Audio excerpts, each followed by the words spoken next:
Hello नमस्कार, मैं ईशा विश्वास कक्षा 11वीं तक की छात्रा आज रमेश जाके सर के साथ यहाँ मौजूद हूँ। तो आज हम उनका छोटा सा इंटरव्यू लेने वाले हैं। तो सर, आप पहले अपने बारे में कुछ बताइए। मेरा नाम रमेश जेके है और मैं अपर सुबनसिरी डिस्ट्रिक्ट से बिलोंग करता हूँ। मैं वहाँ की रहने वाला हूँ और मैंने जो अपनी छोटी सी संस्था है ये 2008 को शुरू की। वो ब्लड डोनेशंस के माध्यम से मैंने शुरुआत किया और मेरा बस पर्पस और मेरा इंटेंशन और मेरा उद्देश्य बस ये था कि लोगों की लाइफ सेविंग हो और ब्लड के माध्यम से लोगों में वननेस की मैसेज को भेजें। तो इस मकसद से मैंने इस काम को शुरुआत की। सर, आप अपनी संस्था के बारे में कुछ डिटेल में बताना चाहेंगे? हाँ ज़रूर, मैं आपके माध्यम से मैं ज़रूर बताना चाहूँगा और ये मेरे लिए बहुत सौभाग्य की बात है कि मैं आपके माध्यम से मैं बता पा रहा हूँ और मुझे बहुत खुशी भी है और इस खुशी के साथ मैं ज़रूर बताना चाहूँगा। एक्चुअली 2008 को मैंने 2008 26 नवंबर को मैंने ये काम शुरुआत किया था। एक्चुअली मैंने भी सोचा नहीं था कि मैं ये करूँगा। मैंने अभी क्लास 12 की, उसके बाद मैंने नेशनल डिफेंस अकेडमी का एग्ज़ाम दिया, मैंने क्लियर किया, फिर मैंने खड़गवासला एनडीए ज्वाइन किया एंड देन मैंने जब नेशनल डिफेंस ज्वाइन की तो हमारे वहाँ क्या होता है ना, बहुत सारा आर्मी ऑफिसर्स होते हैं, वो ब्लड डोनेट करता रहता है। तो मेरे मन में बहुत बड़ी इच्छा हुआ कि मैं भी कभी मौका मिला तो मैं ब्लड डोनेट करूँगा। तो उस समय हम लोग एज ए स्टूडेंट हम लोगों को अलाउ नहीं किया और इसके लिए ब्लड डोनेशंस के लिए 18 ईयर्स से एंड अबव होना होता है। तो उस समय मेरे 16 साल की था तो मुझे अलाउ नहीं किया। तो मैंने फिर भी मन में बिठा लिया था एक दिन मुझे करना है। तो नवंबर 2008 को मुझे छुट्टी मिला तो मैं अरुणाचल आया। तो मैंने सोचा कि आज मैं ब्लड दूंगा। तो मैंने पता लगाया कि अरुणाचल में एक ही ब्लड बैंक प्रॉपरली काम कर रहा है, आर के मिशन। तो मैं फिर भी मैं नाहरलगन गया तब, अभी तो तोमो रिबा है, तब जनरल हॉस्पिटल हुआ करता था। तब मैं गया तो देखा तो ब्लड बैंक की हालत बहुत बुरा है। फिर भी मैंने कैसे भी करके मैंने फॉर्म ली और फॉर्म में मैंने 16 साल की जगह 18 साल 18 ईयर्स करके मैंने लिखा एंड मैंने ब्लड डोनेट किया करके। जैसे मैं ब्लड बैंक के बाहर आया था तो एक बूढ़ी बुजुर्ग माता को मैंने रोते हुए देखा। हमारे यहाँ ट्राइबल एक औरत बहुत ज़ोर ज़ोर से रो रहा था।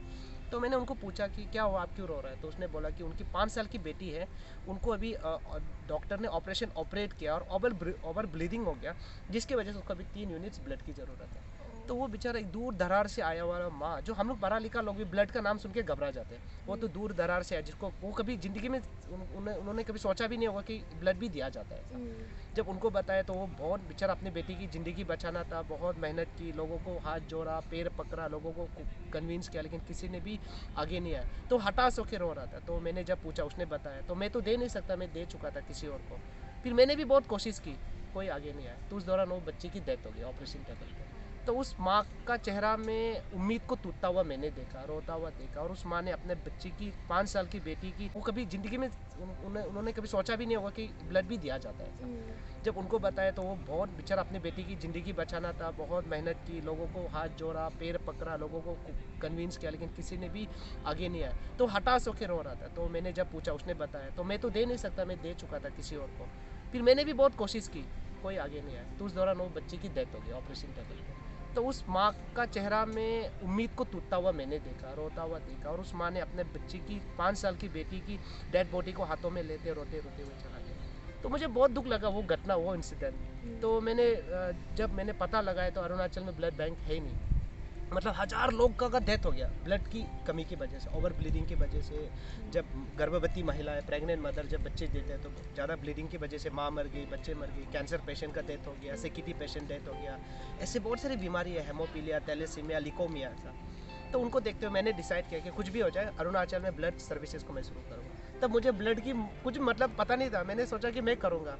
तो मैंने अपने सर को कॉल किया तो मेरे डायरेक्टर जनरल बोला कि बेटा आप दोनों को नहीं कर सकता, एक चुनिए कि आपको क्या करना है, या आपका काम या आपका कैरियर। तो मैंने सोचा कि सर कैरियर हर कोई बनाता है, अगर मैं अकेला कैरियर छोड़ देता हूँ तो इससे किसी को कोई फर्क भी नहीं पड़ेगा। मेरे लिए मेरा समाज, मेरा अरुणाचल प्रदेश, ये मेरा सिर्फ स्टेट नहीं, मेरा घर है। और हमको लगता है कि मेरा घर टूट के बिखर रहा है और एक बेहता होने का नाते मेरी जिम्मेदारी है कि ना टूटे। तो सर मैं लाइफ सेविंग का काम को मैं चुनता हूँ। तब मैंने क्वेट किया और ज्वाइन नहीं किया दोबारा। फिर मैंने उस दौरान इस काम को शुरुआत किया।